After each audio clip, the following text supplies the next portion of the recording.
तो मूवी की शुरुआत होती है रक्त घाट 1824 यानी कि 1824 में, जहां पर हम किसी लेडी को मेरे ढोल ना सॉन्ग पर नाचते हुए नोटिस करते हैं कि तभी वहां के महाराज आकर उस लेडी को थप्पड़ मारकर घसीटते हुए पुरोहित जी और अपने आदमियों यानी कि सैनिकों के सामने ही जिंदा जला देते हैं। जिंदा जलाने वाले ने एक मास्क भी लगाया हुआ था। हम नोटिस करते हैं कि उस लेडी की आत्मा बदला लेने लौट चुकी थी। अस्थियों से ही आत्मा प्रकट होती है और इसी मास्क से वो अपने चेहरे को छुपाकर सबसे पहले उस सैनिक को जलाती है जिसने कि उसको जलाया था। खैर, अब यहाँ से सीन प्रेजेंट टाइम में आता है जहाँ पर हम रूह बाबा यानी कि रूहान को देखते हैं, जो कि भूल भुलैया 2 मूवी के रूह बाबा से अलग है। यानी कि ये भी रूह बाबा वाला कैरेक्टर है लेकिन not the same one. Anyways, Ruhan का एक असिस्टेंट है टिल्लू यानी कि छोटे मियाँ, जिसके साथ मिलकर वो सबको लूटते हैं। उनकी प्रॉब्लम्स को सॉल्व करता है भूत को बहाना लेकर और बदले में उनसे पैसे लेता है, जिसके चलते एक राजघराने का व्यक्ति रूहान को बुलवाता है कि उनके जीजाजी यानी कि राजा साहब की बेटी मीरा 1 साल पहले खत्म हो गई थी और उनको उसकी आत्मा से बात करनी है।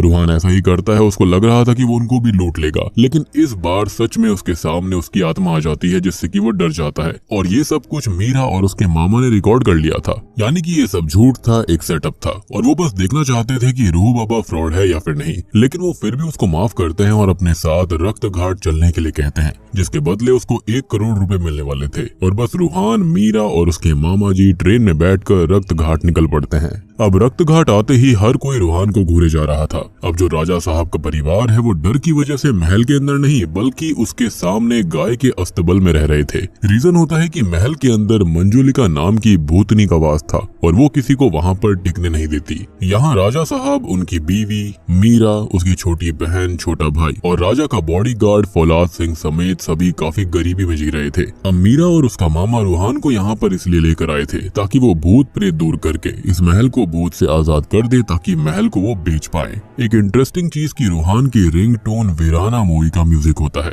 खैर, अब रात में रूहान की मुलाकात होती है पुरोहित जी से, जो कि रूहान को देखते ही उन्हें राजकुमार कहने लगता है। अब महल के अंदर आते ही रूहान के साथ काफी सारी हॉन्टिंग चीजें होती हैं, लेकिन पुरोहित जी काफी ज्यादा भावुक होकर रक्त घाट का पास्ट उसको बताते हैं। तो असल में सालों पहले यहाँ के जो महाराज हुआ करते थे, उनकी एक बेटी थी जिसका नाम मंजुलिका था। मंजुलिका गाने, नाचने और शस्त्र कला में नंबर 1 थी। कोई भी उसके आसपास नहीं था। तो मंजुलिका को ये लगा कि इस राज्य की गद्दी उसकी ही होगी। लेकिन कुछ ही समय के बाद राजा को एक दासी से एक लड़का पैदा होता है जिसका नाम राजकुमार देवेंद्र नाथ रखा गया था। समय बीता और मंजुलिका अपने भाई से नफरत करती थी और ये नफरत उस दिन आसमान छू गई जब राजा ने देवेंद्र को अपना उत्तराधिकारी चुन लिया। बस मंजुलिका ने देवेंद्र को गुस्से में आकर मार डाला। यानी कि जो स्टार्टिंग वाला सीन था वो मंजुलिका थी जिसको जलाया गया, और ऐसा पुरोहित जी ने बताया। अब पुरोहित जी के पूर्वजों ने एक खास यज्ञ करके पवित्र तेल बनवाया और मंजुलिका को हमेशा के लिए एक कमरे में कैद कर दिया जिसके ऊपर भैरव कवच लगाया गया था, और तब से ही ये महल हॉन्टेड था। रूहान कोई और नहीं बल्कि देवेंद्र नाथ का ही पुनर्जन्म है। और ऐसी भविष्यवाणी पुरोहित जी के पूर्वजों ने करी थी कि दुर्गा अष्टमी के दिन ही राजा के खानदान का कोई पुनर्जन्म लेकर मंजुलिका को रोक सकता है। लेकिन तब तक ये दरवाजा खुलना नहीं चाहिए। सिर्फ दुर्गा अष्टमी के दिन ही रूहान दरवाजे को खोलकर मंजुलिका को खत्म कर सकता है। और इसलिए ही जब रूहान यहाँ आया था तो सब उसको अजीब तरह से घूर रहे थे। और अब आपको ये भी समझ में आया होगा कि राजा और बाकी सब इस महल के अंदर क्यों नहीं रुक रहे थे, क्योंकि यहाँ पर हॉन्टिंग्स वगैरह होती जा रही थी। अब रूहान तो उल्टा इससे खुश हो जाता है कि वो तो राजकुमार है। रात को सभी गांव वालों से वो मिलता है क्योंकि हर साल गांव वाले मिलकर मंजुलिका की मूर्ति को जलाते थे, लेकिन इस साल वो रूहान के हाथों होगा। तभी अचानक से एंट्री होती है नटवर यानी कि छोटा पंडित, जगन्नाथ शास्त्री, बड़े पंडित और उसकी बीवी पंडितायन की, जो कि सबको ये बोलते हैं कि रूहान फ्रॉड है। लेकिन उल्टा रूहान उनको महल के अंदर ही काम करवाने लगता है, जिससे कि वो तीनों काफी परेशान रहने लगते हैं। एनीवेज, अब गांव वाले राजा को उधार देना शुरू कर देते हैं कि राजकुमार आ चुका है, जिससे कि ये खाना खाएंगे और महल को रेनोवेट करेंगे। यानी कि इनकी हालत बहुत ही ज्यादा खराब थी। अब रेनोवेशन के लिए मीरा ने बुलाया था कौशिक जी को, लेकिन वहाँ पर मल्लिका आती है। यहाँ पर पहले कौशिक जी आते, लेकिन मल्लिका कहती है कि वो लंबी छुट्टी पे गए हैं, जिसके बदले में वो यहाँ पर आ चुकी है। अब रात में होता यह है कि रूहान को मीरा का एक डरावना सपना आता है और हम नोटिस करते हैं कि उसकी साइड में खिड़की के पास मल्लिका खड़ी हुई थी। जिसके बाद मल्लिका मंजुलिका के सारे हथियारों को बड़े ध्यान से छू रही होती है, देख रही होती है कि तभी राजा साहब और उनके साले साहब आते हैं कि मंजुलिका सबसे तेज हुआ करती थी, शस्त्र चलाने में उसके जैसा कोई नहीं था। कि तभी मल्लिका पीछे मुड़कर एक नाइफ फेंकती है कि क्या इस तरह से उनको लगता है कि वो मिस हो गया, लेकिन हम नोटिस करते हैं कि वो एक ततैये पे जाकर लगा था। यानी कि मल्लिका जो दिख रही थी वो बिल्कुल नहीं है। अब रात में फिर से रूहान को रेडियो से आवाज आने लगती है कि वो इस महल से चला जाए। काली बिल्ली उस पर हमला करती है जिससे कि वो काफी डर गया था कि तभी देवेंद्र नाथ की पेंटिंग भी जल जाती है जिससे कि सभी शॉक्ड हो गए थे। लेकिन मलिका वॉज लाइक कि एक पेंटिंग ही तो है, इसके ऊपर इतना डरना क्या है। अब अगले दिन टिल्लू रूहान के पास आ जाता है ये बताते हुए कि शहर में उनका भांडा फूट चुका है।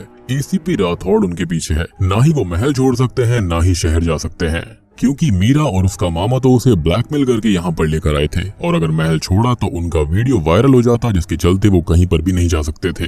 तो अब मीरा के भाई को पैसे देकर रूहान उसका फोन मंगवाता है जिसके अंदर मीरा ने उसकी कई सारी फोटोज ली हुई थी, मीनिंग कि वो रूहान को पसंद करती थी। बस दोनों में प्यार हो जाता है और रूहान काफी खुश था। एनीवेज अब रूहान की नजर एक लेडी की पेंटिंग पे पड़ती है जिसकी शक्ल बिल्कुल मीरा से मिल रही थी, एटलीस्ट उसका फेस कट। वो देवेंद्र की पत्नी मधुलिका थी और मेरे ख्याल से इस जन्म में मीरा और रूहान का मिलना भी एक डेस्टिनी ही थी। अब तभी होता यह है कि मंजुलिका वाले कमरे का भैरव कवच जो होता है वो टूटा हुआ था। मंजुलिका उनको डराती है कि चला जा यहाँ से, लेकिन तभी मलिका वहाँ पर आ जाती है और एक थप्पड़ में सारा सच बाहर आ जाता है। असल में ये सब छोटा पंडित, बड़ा पंडित और उसकी बीवी कर रहे थे। वो बताते हैं कि वो तो 2 साल पहले ही यहाँ पर आ गए थे। वो खुद चोर हैं, हल्दी घाटी के बहरूपिये हैं। असल में उनके वहाँ पर बहुत बारिश हुई जिसके चलते सब डूब गया था, तो वो इस महल के अंदर आ गए। 2 साल से वो यहाँ पर मस्ती में रह रहे थे, लेकिन रूहान ने सब आकर बर्बाद कर दिया और इसलिए वो उसको शुरुआत में पाखंडी बोल रहे थे ताकि इनका भांडा न फूट जाए। वो ये बताते हैं कि जब वो यहाँ पर आए थे तो ये ताला पहले से ही टूटा हुआ था और वो रूहान को अभी तक इसलिए डरा रहे थे कि वो वहाँ से चला जाए और उनका भांडा ही ना फूटे।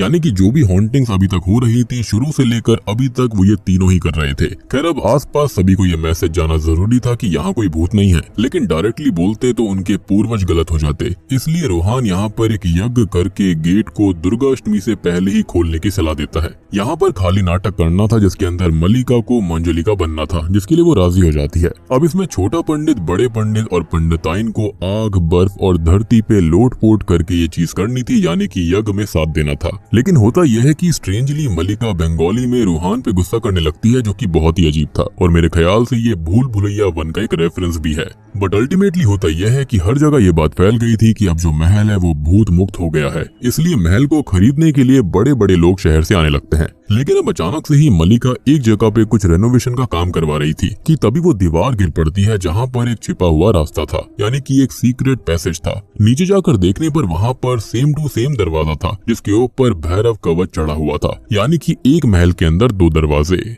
अब पुरोहित जी भी इससे शॉक्ड हो गए थे कि ये कैसे हो सकता है, लेकिन वो गेट को ना खोलने की चेतावनी देकर राजमहल का इतिहास पढ़ने निकल जाते हैं। लेकिन रूहान राजा को उकसाकर कहता है कि गेट को आज ही खोल दो। बस गेट खुल जाता है और ढेर सारी रेवन बर्ड्स बाहर आ जाती हैं। Damn this raven bird again. खैर अब पुरोहित जी जैसे ही वहाँ पर पहुँचते हैं तो बताते हैं कि ये अनर्थ हो चुका है, क्योंकि राजा की एक नहीं बल्कि 2 बेटियां थी, यानी कि मंजुलिका और अंजुलिका। और सबसे शॉकिंग बात कि अंजुलिका के बारे में पूरे इतिहास में ही मिटा दिया गया था, और सबसे बड़ी बात कि अंजुलिका का पूरा इतिहास मिटा हुआ था। ये बहुत ही शॉकिंग बात थी। वो कहते हैं कि अब यहाँ पर कोहराम आएगा, यानी कि उनके हिसाब से एक में अंजुलिका बंद थी और एक में मंजुलिका। अब हमें पास्ट की एक कहानी दिखाई जाती है जहाँ पर हम राजा साहब देवेंद्र और उसकी पत्नी को देखते हैं, जिनके सामने अंजुलिका और मंजुलिका की डांस परफॉर्मेंस हो रही थी, जहाँ पर राजा खुश तो होता है लेकिन राजगद्दी वो देवेंद्र को सौंप देता है, जिससे कि ये दोनों ही बहनें गुस्सा हो जाती हैं, यानी कि ये तीनों ही भाई बहन थे। खैर प्रेजेंट टाइम में हम देखते हैं कि सूर्यगढ़ की महारानी मंदिरा इस महल को खरीदने आई थी, जो कि कोई और नहीं बल्कि माधुरी दीक्षित जी हैं। वो मंजुलिका के ही कमरे में रहना चाहती थी और जैसे ही वो वहाँ पर जाती है तो हम देखते हैं कि वहाँ पर मलिका भी मौजूद थी। दोनों ही एक दूसरे का गला पकड़ लेती हैं और पूरे महल के सामने रेवन बर्ड्स मारी जाती हैं, जिससे कि सभी शॉक्ड हो गए थे। पुरोहित जी कहते हैं कि मंजुलिका उनको देख रही है, वो प्लानिंग कर रही है कि आगे क्या करना है। उनका कहना था कि बस अब रूहान ही उसको खत्म कर सकता है। वो ये बताता है कि जो मंजुलिका थी वो छुपकर वार करती थी, लेकिन जो अंजुलिका थी यानी कि जो बड़ी बहन थी वो छुपकर नहीं बल्कि डंकी की चोट पर वार करा करती, और उनको फिर से एक स्पेशल यज्ञ करना होगा जिससे कि वो खास तेल उत्पन्न होगा, और इस बार हमें आत्मा को भस्म करना पड़ेगा, जो कि रूहानी करेगा। खैर अगले दिन राजा सबको चिकन राइस की दावत देता है, लेकिन ये तो मरे हुए कौओं की बिरयानी थी, जो कि पिछली रात मारे गए थे, जो कि यहाँ पर उनकी ही एक मूवी का आइकॉनिक सीन था, यानी कि कौवा बिरयानी खिला दिए का। एनीवेज मीरा रूहान मंदिरा को मंदिर घूमने के लिए कहते हैं, लेकिन वो गुस्सा हो जाती है कि मैं मंदिर नहीं जाती, नास्तिक हूँ। अब मल्लिका के सामने मंदिरा आती है, लेकिन पहली बार मिलने के बावजूद ऐसा लगता है जैसे कि इन दोनों के बीच कुछ तनाव था। तभी एक सॉन्ग के दौरान हम देखते हैं कि मल्लिका और मंदिरा रोप खींचने का कंपटीशन कर रही होती हैं और रोप ही टूट जाती है। दोनों एक दूसरे से काफी गुस्से में थी। अब देखो, सबके हिसाब से महल की भूतनी चली गई थी, तो राजा रूहान को पैसे का चेक देकर जाने के लिए कहता है, लेकिन मीरा से प्यार था तो वो कैसे जाता। तो वो राजा की बीवी के आत्मा को अपने अंदर आने की एक्टिंग करता है, जिससे कि राजा मीरा की शादी रूहान से करवाने के लिए रेडी हो जाते हैं। मामा भी यहाँ पर काफी खुश था, एज रूहान दिल का तो अच्छा आदमी था। अब छोटा पंडित और पार्टी को एक पेंटिंग मिलती है जिसको वो मीरा को दिखाते हैं। उसके ऊपर मंजुलिका लिखा हुआ था और उसकी मिस्ट्री जो थी वो सॉल्व होने वाली थी। लेकिन होता यह है कि मल्लिका उसके ऊपर रेड पेंट गिरवा देती है, जिससे कि कोई भी देख ना पाए कि मंजुलिका थी कौन। लेकिन रीजन किसी को समझ में नहीं आता कि वो ऐसा क्यों कर रही थी, और मीरा को उसके ऊपर पूरा शक होता है। अब मीरा के मामा जी रूहान को ट्रेडिशनल ड्रेसेस शादी के लिए दिखा रहे थे कि तभी ड्रेस में से एक हाथ निकलकर उनका गला पकड़ लेते हैं, जिससे डरकर टिल्लू, रूहान और मामा जी भागते हैं। कि तभी बाहर जो होता है, महल के लिए 800 करोड़ एक कंपनी ऑफर करने को तैयार थी, लेकिन राजा कम कीमत समझकर चेक को ही फाड़ देता है। और बस फिर जब राजा को पता चलता है कि भूत नहीं गया है, तो वो रोने लगता है कि उसने इस चेक को भी फाड़ डाला और अब वो गरीबी की जिंदगी नहीं जी सकता। सबको रूहान की सच्चाई भी पता लग चुकी थी कि वो तो फ्रॉड है, लेकिन वो राजा को सजेस्ट करता है कि मंदिरा तो है और उसको तो वो महल बेच ही सकते हैं। वो यहाँ पर 1000 करोड़ देने को तैयार थी, लेकिन वो साइन खाली दुर्गा अष्टमी के दिन ही करेगी। लेकिन अचानक से ही वहाँ पर विक्की खन्ना नाम का एक बिजनेसमैन आ जाता है, जो कि अभी इंस्टेंटली डील करता है। लेकिन होता यह है कि रात को वही सेम आत्मा आकर विक्की खन्ना को मार डालती है। अब अगले दिन होता यह है कि मीरा को जो मल्लिका होती है वो महल के सिंहासन पे बैठी नजर आती है, जो कि मीरा को डरा देती है। सिंहासन को उठा देती है, लेकिन जब वो ये बात रूहान को बताने जाती है तो शॉकिंगली मल्लिका वहीं पर बैठी हुई थी। उल्टा रूहान उसको बताता है कि विक्की खन्ना अब जिंदा नहीं है। ये सुनते ही मंदिरा बहुत हंसने लगती है और मल्लिका भी वहाँ से उठकर चली जाती है।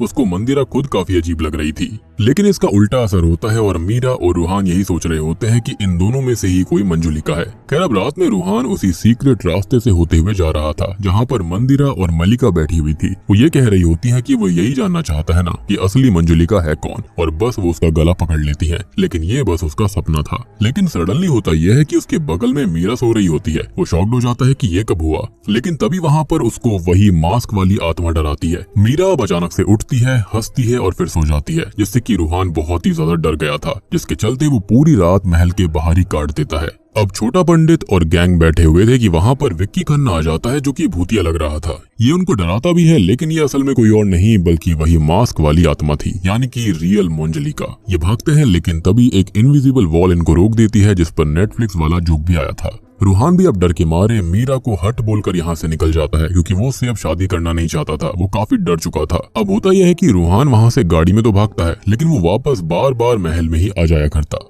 इनफैक्ट छोटा पंडित और गैंग भी सेम करता है। वो अपने रोल्स रॉयल्स यानी कि अपने बैलों के साथ वहाँ से भागने लगते हैं, लेकिन वो भी बार बार महल में ही आ रहे थे। और इस बीच एक ट्रेजेडी भी हो जाती है कि छोटा पंडित पहाड़ी से नीचे गिर पड़ता है। तभी पुरोहित जी ने अब वो स्पेशल तेल रेडी कर दिया था, और सबसे बड़ी बात कि पुरोहित जी को पहले से ही पता था कि रूहान लोगों को शहर के अंदर रूह बाबा बन के ठगता है, लेकिन उसको अभी भी उसके ऊपर भरोसा था कि वही कुछ कर सकता था। अब जिस तेल को मंजुलिका की आत्मा के ऊपर छिड़कना था, उसको बड़ा पंडित उसकी बीवी अपने सर में लगा लेते हैं। जिसके बाद मीरा के साथ कुछ होता है। वो अजीब सी हरकत करती है और उसने सपना देखा था कि वो खुद को आग लगा रही है, और रूहान भी साथ में था। अब किसी तरह से रूहान उसे होश में लेकर आता है। मीरा भी बताती है कि उसे कुछ याद नहीं है, वो लास्ट मंदिरा के साथ थी। और बस अब गुस्से में आकर वो मंदिरा पे गुस्सा करने लगता है कि तभी अचानक से ही मल्लिका मंदिरा को उठाकर ऊपर ले जाती है और नीचे पटक देती है कि वही मंजुलिका है। अब रूहान को वो मारने ही वाली थी कि तभी उसने वो तेल वहीं पर डालकर आग लगा दी, जिससे कि वो बच गया।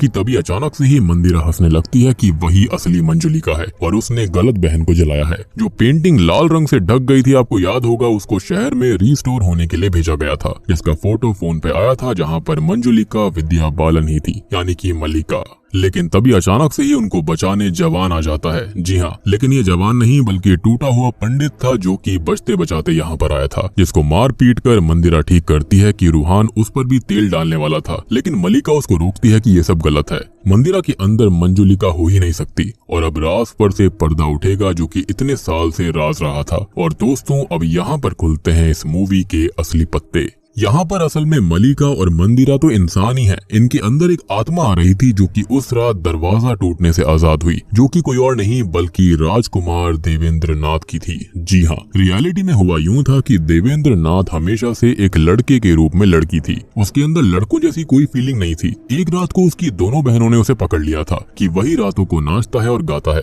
वो कहती है कि इसमें कोई बुराई नहीं है और वो उसको सब कुछ बता दे, वो उसकी प्यारी बहनें हैं। वो ये भी कहता है कि वो अपनी बहनों से बहुत प्यार करता है। फिर वो उसको नाचने के लिए भी कहती हैं। लेकिन इतने में ही मंजुलिका जो है वो सीधा ही अपने पिता को बुलाती है कि देखो, जिस बेटे को चुना गया था वो तो मर्द ही नहीं है। और बस फिर क्या था, वही स्टार्टिंग वाला सीन आता है जहाँ पर एक लेडी को थप्पड़ मारा गया था। लेकिन वो लेडी नहीं थी बल्कि वो देवेंद्र नाथ था जिसको जिंदा जला दिया गया। यानी कि यहाँ पर मंजुलिका कभी थी ही नहीं। लेकिन एक राजा के लिए काफी बेइज्जती वाली बात हो चुकी थी, जिसके चलते उसने अपनी ही बेटियों को राज्य से निकाल दिया कि उन्होंने गद्दी के लालच में अपने ही भाई की बेइज्जती करवा दी, जिसके चलते राजा को ये कदम उठाना पड़ा।